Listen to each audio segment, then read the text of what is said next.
Bahujan Samaj party రాష్ట్ర committee ఆదేశాల మేరకు డాక్టర్ బిఆర్ అంబేద్కర్ కోనసీమ జిల్లా అధ్యక్షులు భూషి జాన్ మోషే ఆధ్వర్యంలో ఇటీవల సర్వోన్నత న్యాయస్థానం క్రిస్టియానిటీ తీసుకున్న ఎస్సీలకు రిజర్వేషన్ వర్తించదని తీర్పును నిరసిస్తూ జిల్లా కలెక్టర్ కార్యాలయం నందు ధర్నా కార్యక్రమం నిర్వహించారు. ఈ ధర్నానుద్దేశించి బీఎస్పీ రాష్ట్ర కోఆర్డినేటర్ గెడ్డం సంపదరావు మాట్లాడుతూ దళిత క్రైస్తవులకు ఎస్సీ హోదా కొనసాగించాలి అని, అలానే ఇటీవల పశ్చిమ గోదావరి జిల్లా ఆకివీడు గ్రామంలో ఆంధ్రప్రదేశ్ డిప్యూటీ స్పీకర్ రఘురామకృష్ణరాజు శ్రీరామనవమి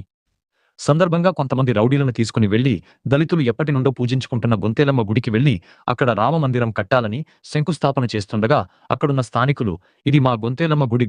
గుడిని తీసేసి రామాలయం ఎలా కడతారు అని అడిగిన దళితులను అతి దారుణంగా దూషిస్తూ కులమత విద్వేషాలు రెచ్చగొడుతూ వారిపై అతి దారుణంగా దాడి చేయడం జరిగింది. ఒక రాజ్యాంగబద్ధమైన పదవిలో ఉండి ఈ విధంగా చేస్తున్న డిప్యూటీ స్పీకర్ పై చర్య తీసుకుని డిప్యూటీ స్పీకర్ పదవి నుండి తొలగించాలని, దళితులపై పెట్టిన అక్రమ కేసులను ఎత్తివేయాలని డిమాండ్ చేశారు. అనంతరం డిఆర్ఓకి వినతి పత్రం సమర్పించారు.